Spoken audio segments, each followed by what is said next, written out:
Good afternoon, everyone, and welcome to Torah with your host, Rabbi Anibal.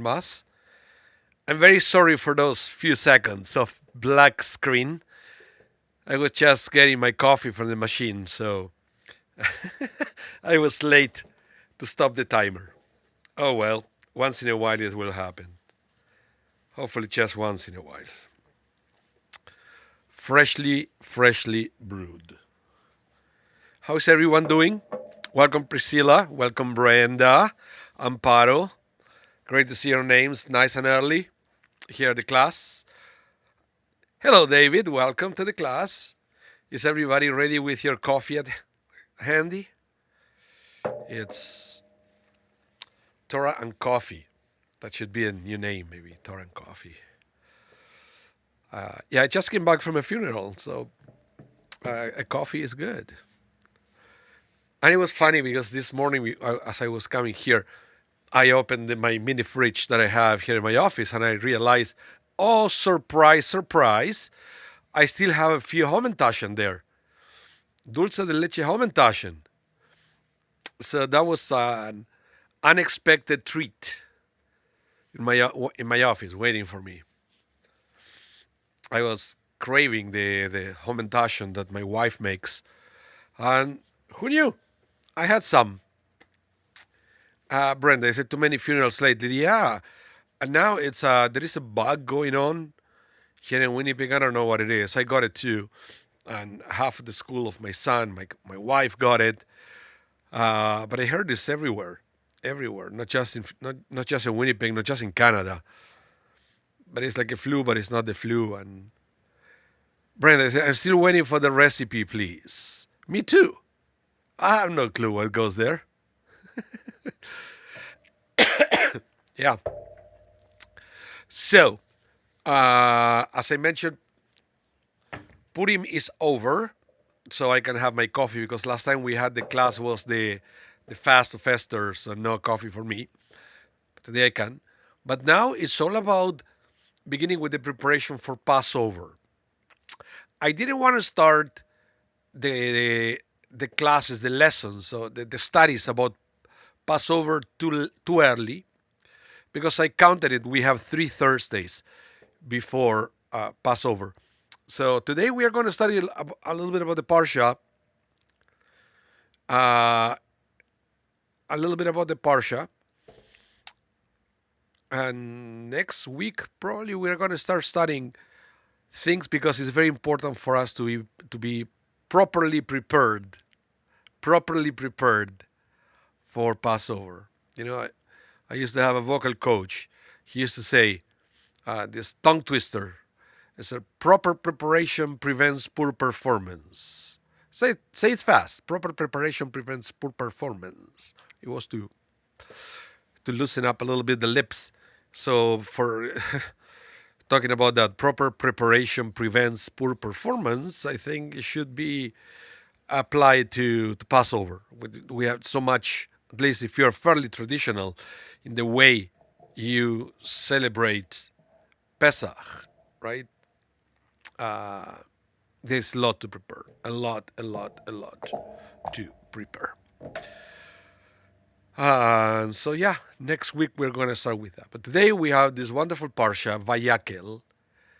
I don't know if the word sounds familiar. Vayakel. Congregation is called Kehillah in Hebrew. Kehillah. And Kehillah and Vayakel, they both share the same root. So the parsha this week, Vayakel, is that Moses congregated the people, and we are going to see in a few minutes why Moses congregated the people according to the rabbis. Welcome, Randy. Brenda, you said that you're coughing too. Your cough sounds like mine. Well, it's everywhere. I was surprised. I talked to people in Israel; they had the same thing. I was talking to a student of mine that he is from Ukraine. He said that he was talking to his family in Ukraine. They were having the same kind of nasty virus that I guess is going on around the world. Hopefully, it's nothing. But I've been like this for over a week already. So my doctor told me yesterday, wait a couple of days, and if it doesn't improve, I'll put you on antibiotics. We'll see. I think I'm doing better, but I'm still coughing, and my nose is all congested and stuff. Yeah. So, Parsha Vayakel. Parsha Vayakel. Let me open it up here for all of you. It's right here, all the information. Now, I like this because last year when I taught you guys this Parsha, because I always check, right when I prepare a class, I always check what I taught the year before so I wouldn't do the same thing. I always like to bring fresh material for you. So I remember starting the class with this exact text.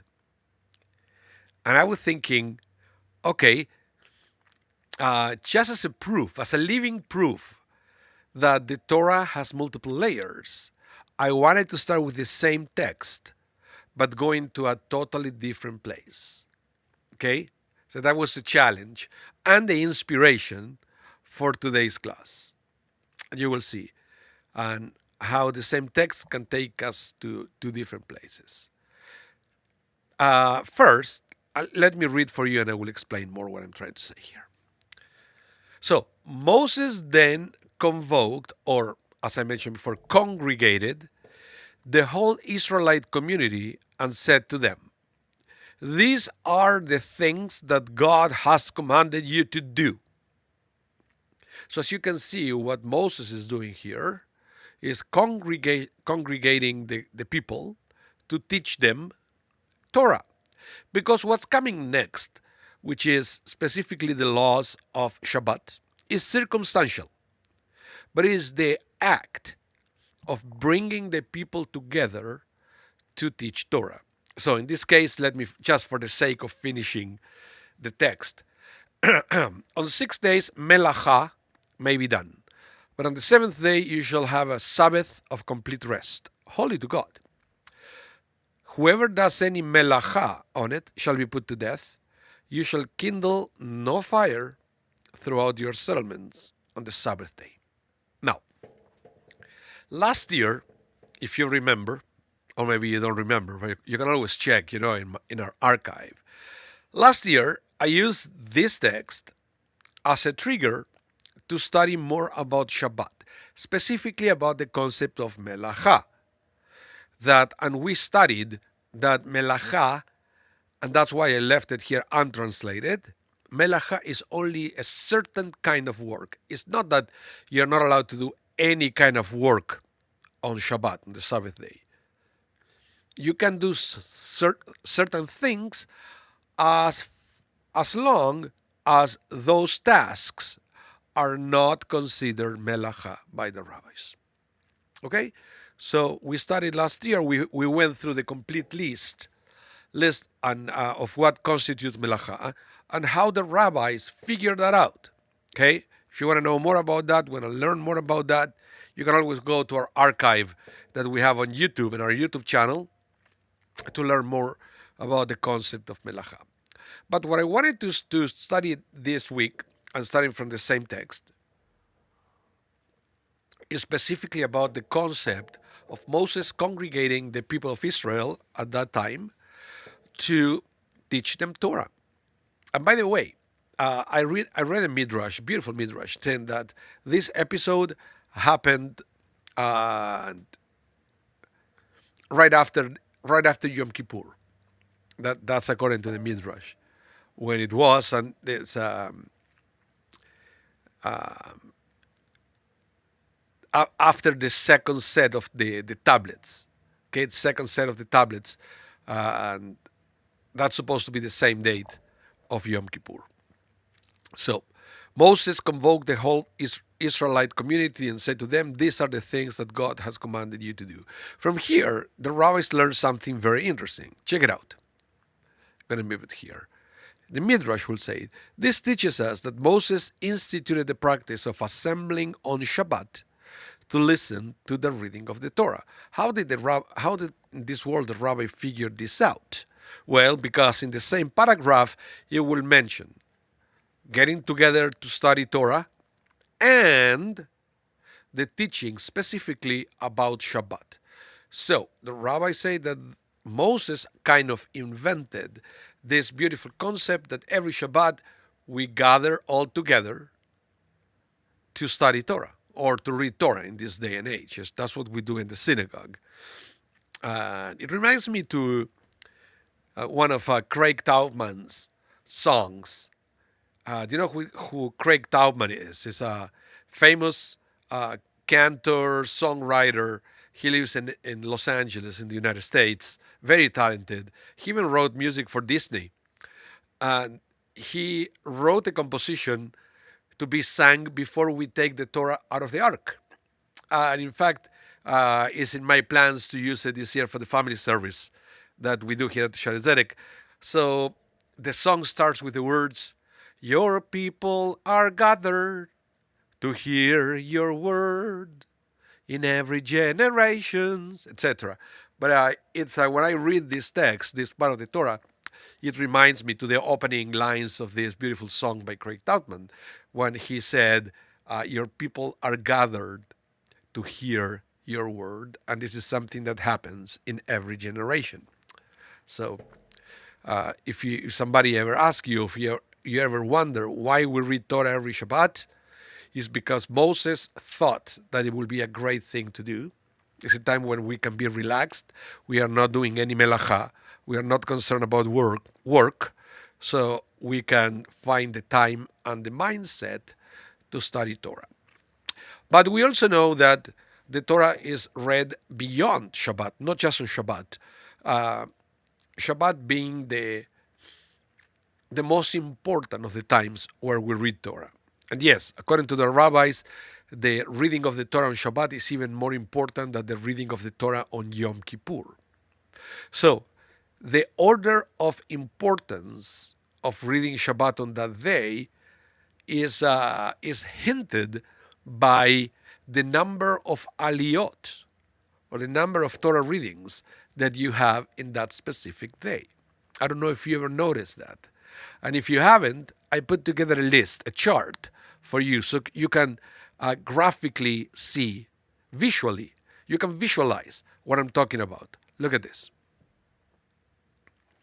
So, the weekly parsha is the portion of the Torah read each week. Okay? Hello, Michael Legoff. Welcome to the class. No apologies needed. People come when they come, and they go when they go. So it's all good. You don't have to apologize. And just as a reminder that, if you are missing any part of the class, this whole class is going to be rebroadcasted tonight at 8 p.m. Central Time. Okay, so we got you covered. So back to the text. The weekly parsha is a portion of the Torah read each week. This weekly division ensures that the entire Torah is read by the end of the year.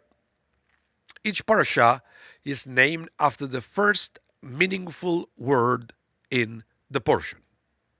Okay, that's a rule with no exceptions. We also read Torah on Shabbat afternoon and on Monday and Thursday morning, all from the same parsha designated for that week. For special days of the Jewish calendar, it goes in order of importance, from lower to higher. Are you ready? It goes like this. Lowest, Hanukkah. We have 3 readings. Why Hanukkah? Because it's not a biblical festival. It's rabbinical. It was instituted by the rabbis, so it ranks at the bottom. and we have only three readings just like weekdays. Okay? Uh, so then a little bit higher, we have Rosh Chodesh and Chol HaMoed.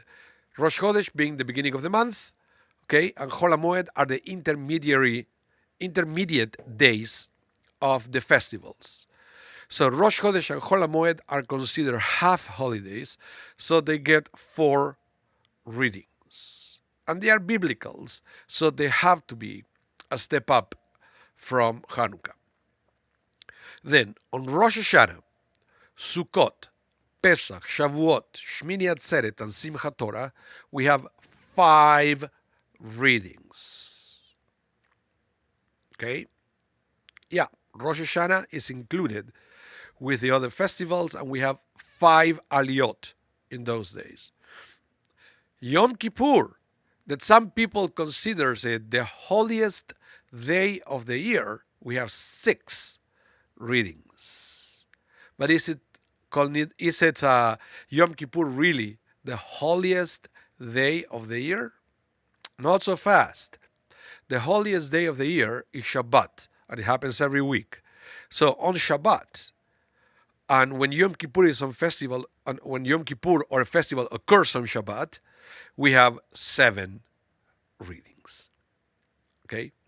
So Shabbat is always 7, even if you have all the festivals at the same time of Shabbat, because Shabbat is the most important day of the calendar, and it was made clear by the rabbis assigning 7 readings for that day. Any questions about the Torah readings? I will be eager to answer all those questions. And by the way, this is the Babylonian way of doing it. I'm not an expert on the topic, but I know that back in the day of the Talmud, the Israeli way of reading the Torah was different. They didn't have this 54 parshiot per year. That's the way we do it now, 54 parshiot. They read the Torah a totally different way. They needed 3 years to finish the whole Torah. So they had smaller readings every week. So I don't know how many aliyot they will have. What I can tell you is that in this day and age, especially in conservative synagogues, we kind of went back to the triennial cycle. So we also finish the whole Torah every 3 years. I don't know if you noticed that. And if you come to Shaarei Zedek, you probably noticed that to read the full Parsha, you have to come for 3 years in a row. So we still preserve the 54 Parshiot per year, the style of Babylonia, but we are reading the complete Torah every 3 years in the style of the Israeli Jewry, going all the way back to the time of the Talmud. So I thought it was very interesting connection to the past. So Brenda, you have a very interesting question. You said, does the next Torah Parsha begin at sundown on Saturday? Well, the next Parsha is not at sundown, it's in the afternoon. It's in the Saturday afternoon. Once it's sundown, you cannot read Torah. We don't read Torah at night, only during the day. So this week, for example, we are reading Parshat Vayakel.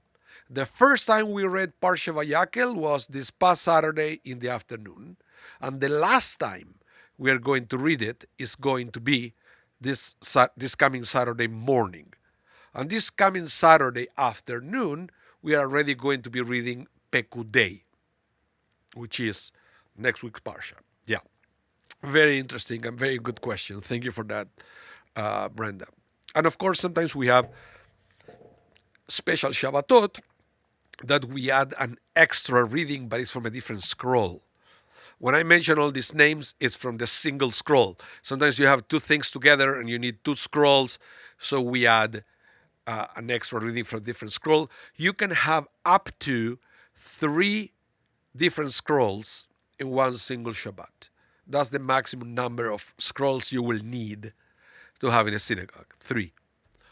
Okay, so with that, this topic of the Torah readings wrapped up, I wanted to continue with another text from the Parsha that I think is very interesting, and you'll see why. Now, let's continue with the parsha. After the parsha is teaching us about the Shabbat, it's moving into this very interesting commandment. And it says, take from among you gifts to God. Everyone whose heart is so moved shall bring them. Gift for God, gold, silver, and copper. Okay? So, in the context of this parsha, this is specifically talking about the tabernacle. And this was necessary because it, without this commandment, it could be a little bit of a confusion about what kind of donations were expected from the people to bring to the tabernacle. Why so? Because we recently read about the half shekel that everybody had to bring. That was a very small portion, but that was a mandatory tax for everybody equally, rich and poor.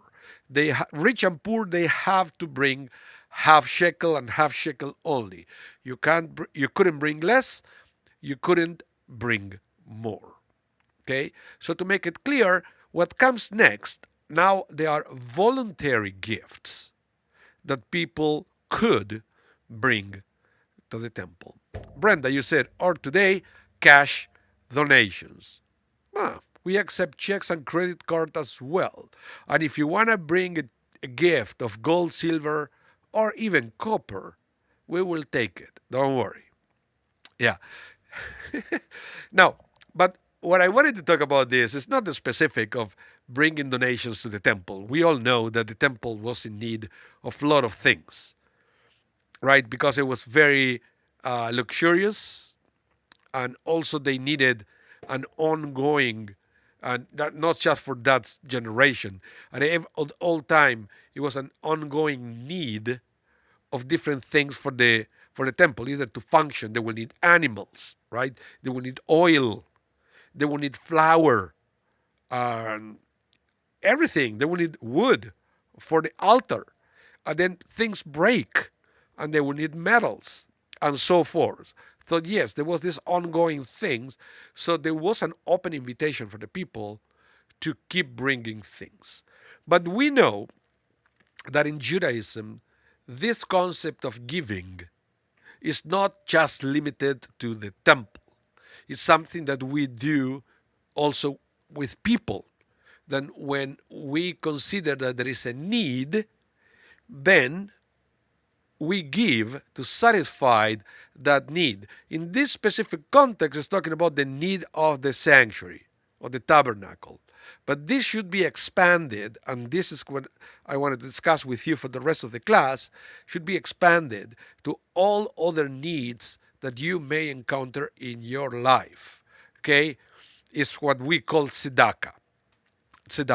And I think it's very important because if we learn it from this text, there is a very interesting word used here, and that is what I wanted to bring to you.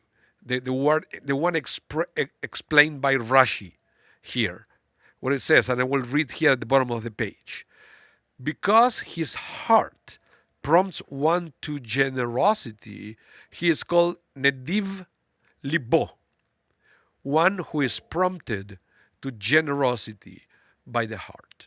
So this is interesting because this could have two different interpretations. You could say, well, if my heart is not moving to give, then I'm off the hook. But the way I read this is, if your heart is the motivator, and if your heart is not prompting you to give, then there is something wrong with your heart, and you have to work on purifying that heart in order that that heart can be once again the motivator that's supposed to be to push you to become a giver. Because it's the original intention of our heart to move us to give. So that is a very interesting concept. because I believe that naturally our heart is pushing us to give, but eventually, life, we learn how to block that natural impulse that we have, either by rationalizations or and other petty things that we we catch during our lives, that it will stop us from giving, which is a very interesting thing. So let's go to the next text, and I wanted to share with you some opinions of rabbis about this concept of having our heart moving us to give. Okay, but before that, I wanted to mention here that when uh, when the Torah says gift, gifts for God, and then immediately says gold, silver, and copper. And then that's the end of the verse. And then in future verses we'll mention other things and other materials. But in the main thing, you have these main three categories: gold, silver, and copper. And then the rabbis understand that these are metaphors to something deeper. And I would like to start a discussion by analyzing these things. So, Brenda, you said in addition to material gift, it's important to give the gifts of kindness and compassion. Of course, of course, of course, of course. That's why I believe that this text will have a long list of things. Long list of things. And every category, and we don't have time for all of them, every category will be a metaphor for something else. So it's not really just money, and we all know that. And our hearts, when we take the time and we find the quiet to listen to our heart, our heart is really pushing us to give much more than money. Sometimes it's time, right? Sometimes it's our words, etc. Sometimes it's money, of course. Sometimes it is. So listen, listen to this. What's the Rebbe, the Lubavitcher Rebbe said? Gold represents the purity and perfection of the tzaddik. Okay, we all understand that the tzaddik, the righteous person. Of course, the righteous person wants to give, at least in theory. You're a righteous person. I guess you already figured out that part of your goal in life is to give. Silver represents the great yearning of the Baal Teshuvah, the returnee or penitent for closeness to God. A yearning many times more powerful than that of the tzaddik, because it is a yearning from afar. Kesef, the Hebrew word for silver, also means yearning. Copper, the lowliest of the metals, represents the good deeds of the sinner. God's home on earth is complete only when it includes all three. So, this text, if you first take it within the the context of building of the tabernacle, it means that everybody will or should find a way to contribute to your quote unquote local tabernacle or local temple, right? It should be a space for you. You don't have to be a tzaddik to find a way to give to the synagogue. Everybody could find a way. And I like even the last one. They said the good deeds of the sinner. What does it mean, the good deeds of the sinner? It means that sometimes that a sinner may have a skill that may be needed. And, if this is your way back into Judaism, bring that skill to the synagogue and let that be your gateway into something higher. So, and that's the beauty of the things. But also, the way I see it, when it says gold, silver, and copper, it means that either to the synagogue or to other people, when we want to help, You help from your own place. You don't have to ever say, "Well, sorry, I cannot help because I'm not rich. I'm not rich, or I can't because I don't have any skills." Or we always have something. Maybe you have the time. Maybe you have the skills. Maybe you have the money. We should find a way to help based on our own place. Every place is unique. So we all bring unique things to the world. And that's why I always say that it's very important for people to understand their contributions to the world. I believe that we all come to this world with a mission, right? And the sooner you discover what you're good at, that it will help you to figure out your mission. It's I'm a big believer in that. Yeah. So it is and I've seen it, Brendan. Brenda, as I read again your words, when you said it's important to give gift of kindness, compassion, and also material gifts. Well, some people excel at giving material gifts, or maybe they're not so kind. Not yet, but maybe their way to contribute is through material gift. If you put them in a place where they have to be kind, they won't excel at that. It's they have a different way of helping. And the same thing that there are other people that they're amazing at showing kindness and compassion and making people feel good, and maybe but they don't excel at giving gifts, material gifts. That's not their thing. So that's why it's important for all of us to work together. That's why gold, silver, and copper were written in the same verse. That's why I believe that's so important that they are in the same verse, to make it clear that they are both equally important. Yeah. Now, this is also interesting about money because I believe this is a conversation that humanity has been having for many generations now about the money. Is money evil? Is money the reason why we have so many problems in the world, right? Some people think it is, right? Hey, well, some people blame the Jews, blames us for all the problems in the world. But again, you can always trace behind the Jews is always the money and the control of the money and everything. So rabbis,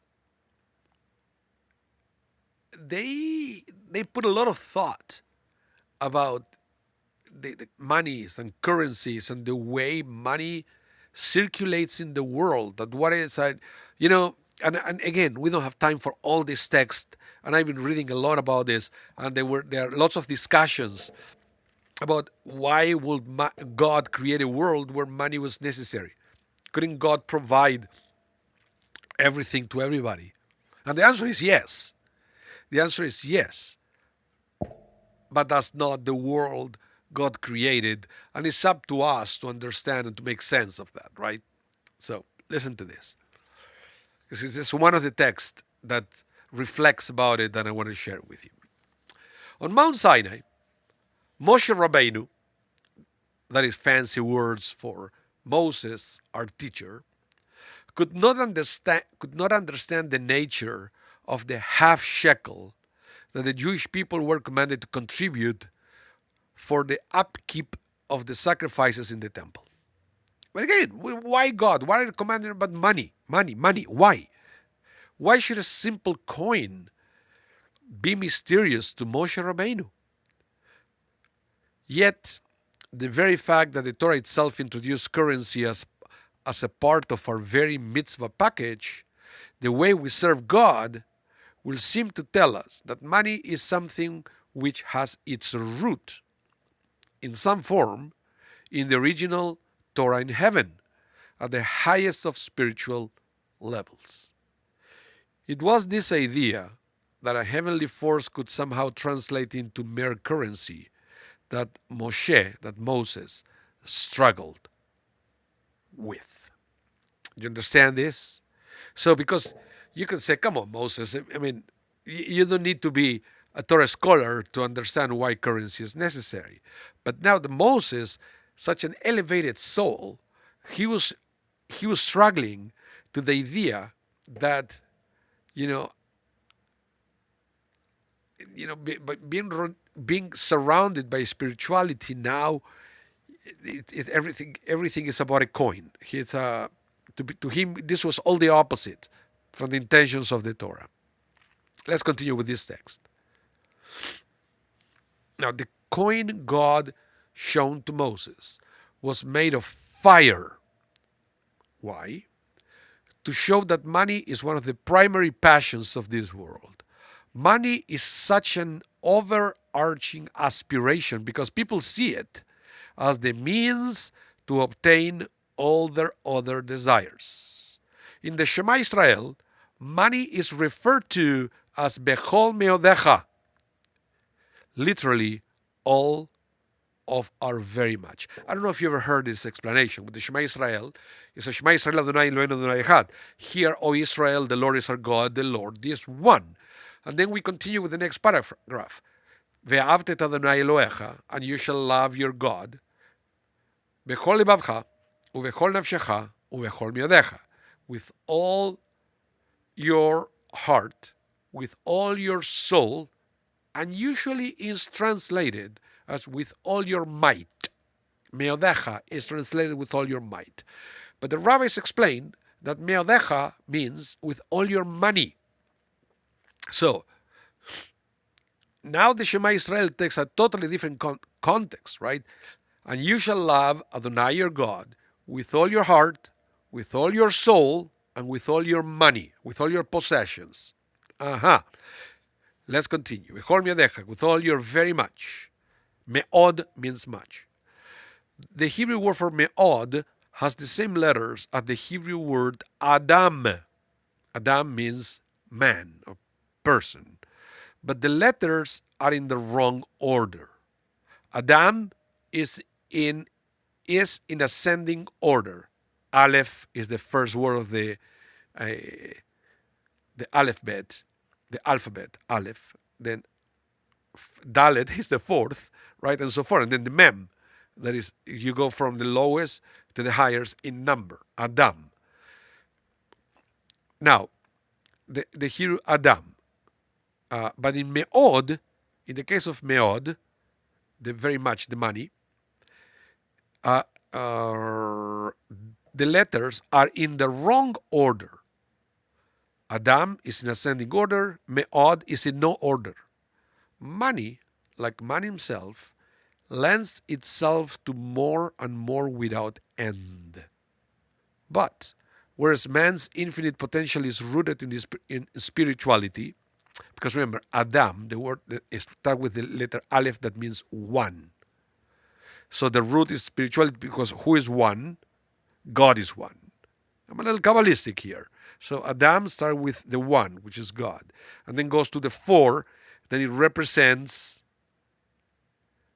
the material world, and then goes to the Mem, that is the 40, that is the evolution of the material world, right? Between God, 1, and 4, material world, you create the 40. Maybe one day we should study this Kabbalah. It's a very interesting thing when you study Kabbalah from the point of view of the numbers. 1 being God, 2 being the original creation, 4 being the material world, because it's 2 combined with 2, right? It creates the 4. Easy for me to say because I've been studying this for a while. So sorry if you cannot follow. Let's continue. So money, like man himself, lends itself to more and more without an end. But whereas man's infinite potential is rooted in spirituality, money pulls him into increasing materialism. The sages ask, if in the Shema it already says Bechol Nafshecha, one has to give his soul for God, the words Bechol Meodecha are redundant. For surely, if one has to give his life for God, he has to give his money too. But astonishingly, there are people who love their money more than their lives. True or not? Let me know in chat. Let me know in the chat. I heard this old joke about that. That there was a guy walking on the street, and then there was this robber, the mugger, put a gun on his head, and it says, "Your money or your life." Nothing happened. And again, the robber again, "Your money or your life." I said, "Wait a minute, I'm thinking." Uh, yeah, yeah. So it's very interesting. I think this concept of you will see where I'm going here when we talk about what do we love more, the money or the life. It makes us realize of why why sometimes we build a world around our generous heart. Our hearts wants to give, right? But then we have conflicting feelings there because money is a way to get what we desire. And our desire sometimes is not the greatest, but we need money to do that. So, but while the heart is saying, well, but we should give to others the same way that God created this world to give us, we don't want to listen to that. So we build the world around it so we can pursue our desired without any distractions. That's the that's the thing. That's the thing. So you will see. I went actually to Sefer HaChinuch, this wonderful book that counts all the 613 commandments, to read about Sefer HaChinuch's explanation on tzedakah, on these commandments that we have to give to others. And by the way, according to Sefer HaChinuch, is mitzvah number 66. And it goes like this. It says the reason behind this commandment of tzedakah, right, to give to others. By the way, tzedakah is not charity. It's different. At least in the pure understanding of the word tzedakah, and hopefully we'll have time to explore that a little bit more. It's not really charity because charity is optional, tzedakah is mandatory. Okay. Hold that thought. The reason behind this commandment is that God wanted his creatures to be habituated and accustomed to the attribute of compassion and kindness because it is a praiseworthy character trait, and by inculcating good character traits, they will be worthy of receiving good from God. For good and blessings can only be bestowed on good and not on its opposite. So basically, long story short, because this is just a paragraph from Sefer HaChinuch, Sefer HaChinuch is talking about giving tzedakah every day. Not just one big check per year, but doing it every day. Why? So we get used to it. We get used to giving. And this is true in humanity. One of the secrets to to be good at something, or to be sure that that we can stick to it, is to do it all the time. We have to create a habit out of it. Once you create the habit, then you're on autopilot. So then you don't have to struggle with it anymore. It happened with exercising, with dieting, with studying habits, with organizing. The more you do it, the more it becomes you. And then you get an autopilot so you can use your mental, emotional, and physical energy into something else, right? So with the tzedakah, it's the same. The faster you get used to it, then that will become your nature. And that's what Sefer HaChinuch is saying. Okay, let me close this text. By God bestowing goodness on those who are good, his desire to bring goodness to the world will be fulfilled. Were it not for for this purpose, God, blessed is he, will give the poor all they need without our getting involved. But it is out of his kindness that he let us be his messengers for our benefits. So in other words, they said the reason why there is poverty in the world is our fault. Because God could end poverty like this. And the idea is God is ending poverty like this. except that we don't do our part. So then the whole plan fails. So this is a very interesting thing, is allowing us to partner with God to end poverty. That's the master plan. And but I would say that the day that we can achieve that we can understand that is part of our goal, then that will be the day where the God will be redeemed. And and the interesting thing is, you have to imagine it this way. You have to imagine that God is a big cistern containing water, right? And God is building a pipe to move that water from heaven to earth. And in this case, I'm talking about, you know, the water is a metaphor for wealth, for wealth, for material wealth, right? Now, the interesting thing is, going back to the metaphor of the pipe, I think we can agree that the goal of the pipe is to carry water from one place to another. The goal of the pipe is not to get wet inside. It's happening in the process, right? But that's not the main goal of the pipe, to get wet in the moving the water from one place to another. So this is the same thing with us. We are God's pipe in order to move God's blessing from one place, from heaven, to the other place, which is the people in need, right? We, like the pipe, gets, so to speak, wet in the process, right? God gives us or entrusts us with money, but as a conduit to others. In the process, part of that wealth stays with us. So that's why when you don't have to give all your possessions towards charity. In fact, the rabbis say that the max limit is 20%, is 20% of your wealth. You're allowed to keep the other 80%, but that 20% does not belong to you. That belongs to God and is for you to give it to somebody else. And that is the true concept of tzedakah. That we learn, that we have to understand that we are a conduit, we are a pipe in God's hands, and our mission in this world is to move those blessings from one place to another.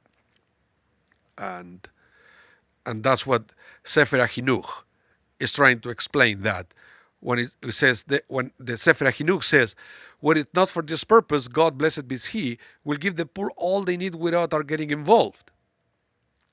But it is out of His kindness that He let us be His messengers, pipe, conduit, you name it, for our benefit. Randy, does taxes count? Very interesting question, and I will. I have one of the texts here. I'll see if I can find it. It's coming. It's one of the texts that I have here. It's talking specifically about taxes and all that. That is, so there are no objective standards in the field of tzedakah. Just as people differ in their personalities, so do their needs differ. Someone who wishes to be a true practitioner of loving kindness must train himself to see and listen to what the other is lacking. So you always have to you always have to aim to satisfy exactly, or to try to meet exactly the needs of what the other person is lacking. Okay, if you can do that, that's the way you do it without any kind of further calculations. So, but again, this depends on your means. That depends on your means, but that is the good starting point. You always start by trying to analyze what the other person needs, and then you start seeing how much you can give towards that. Okay, and the Rambam will expand on this by saying good character traits do not come to a person by the greatness of a deed, but rather by the frequency with which he does it. To acquire good character traits, one needs to do good deeds over and over and over and over and over and over. Okay, doing one great act will not inculcate good character traits. For example, one who gives one poor person 1,000 gold coins at one time and nothing to another poor man will not acquire the trait of generosity to the same extent as the one who willingly gives one gold coin 1,000 times. The reason is that the latter did 1,000 acts of generosity, thereby acquiring the trait of generosity, where the former's soul experienced a one-time inspiration to perform a tremendous act of generosity. But this inspiration eventually departs. Okay? So again, it's better to do it as often as you can. That's why many synagogues, you will notice that they have a pushka, a charity box there, so people who come to minyan, they will give money every day instead of one check there. And the other thing is that I wanted to mention before we go about the taxes, I'm going to find it soon. I can't remember exactly in which order the slides come. And we always learn that the word tzedakah comes from the word tzedek, which means justice. Okay, that's why you say tzedakah is not charity, it's justice. But the interesting thing is, okay, if tzedakah is tzedek, it's justice, why don't we call it tzedek and we call it tzedakah, which comes from the same root, but it's a different word? Listen to this. I love this explanation. The Hebrew word tzedakah is usually translated as charity, but there is a crucial difference between the two concepts. When we understand the word tzedakah, we learn a profound lesson about the Jewish attitude towards giving. The root of the word tzedakah is tzedek, which means justice or righteousness. The word charity, however, carries intimations of benevolence. When we give tzedakah, we do not believe that we have gone above and beyond the call of duty. Rather, we have simply fulfilled the demands of justice. We've done the right thing. To understand this, tzedakah is not other than doing the right thing.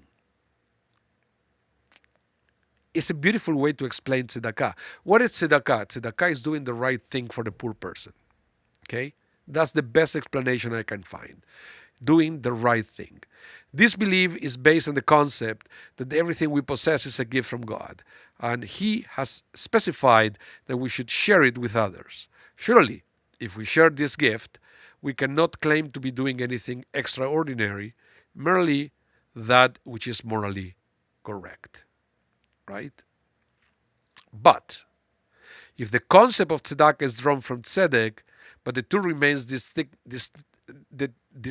terms and separate concept, why? Why? The basic difference between the two is that tzedek is systemic.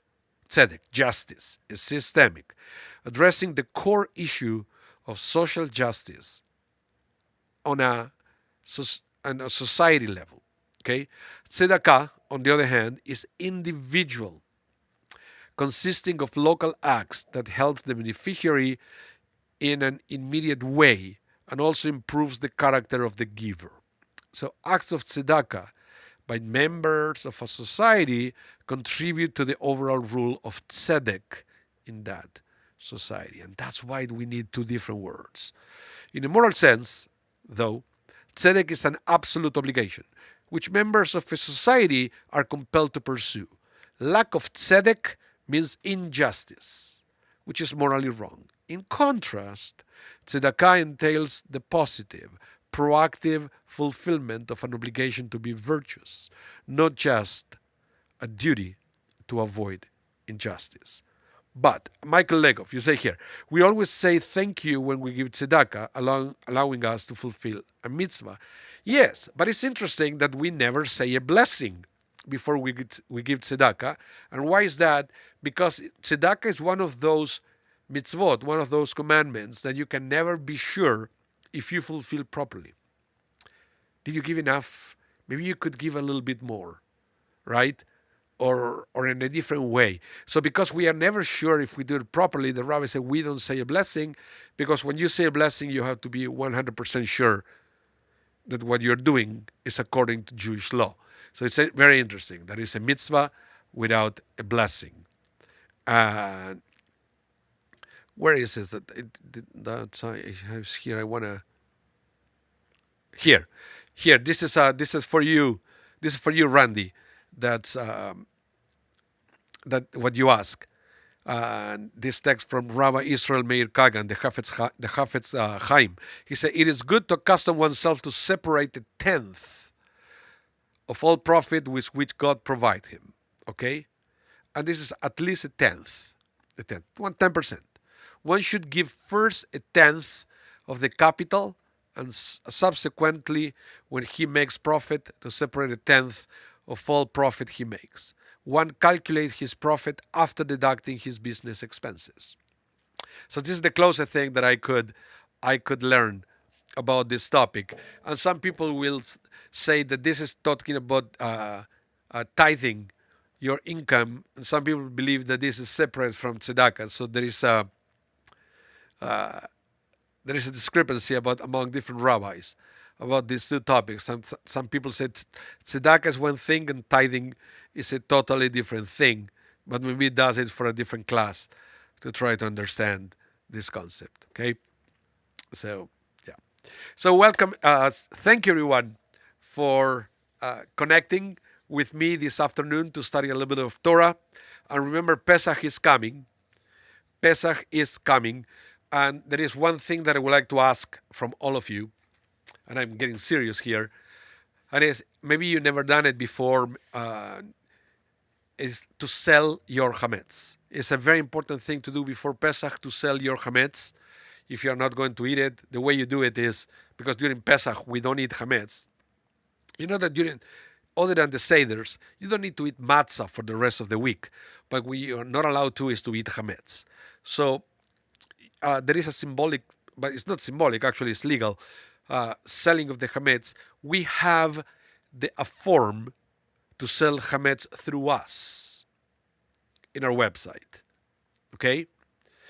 And it's probably www.szwinnipeg.ca/sell. That's my educated guess of what it is. So you can put your name there, fill up your information, and you will make me your power of attorney to sell your chametz before Pesach. Okay, this year, if everything goes according to plan, our buyer is going to be Mike Moroz, which is the MLA of our area. He's not Jewish, and he was willing to buy our chametz, and then he's going to sell it back to me at the end of Pesach. Everything is going to be streamed, of course. So please complete the form there. If you can make a donation when you do that, it's even better, because when we repurchase the chametz, we have to give him money, right? So our way to collect money to give to the purchaser is through donations when people bring their forms to Shaare Zedek. So if you've never done it before, you can do it with us, and that would be awesome to be connected that way. So visit our website for that. And if you live in Winnipeg, we also have forms in our front office. You can fill it up there in person. So thank you again. And remember, the class will be rebroadcasted tonight at 8 p.m. Central. Next week, we are going to studying to prepare ourselves for Passover in more depth with more details. Until then, please stay safe. Have a wonderful rest of your day. Hope to see you soon. Bye, everyone.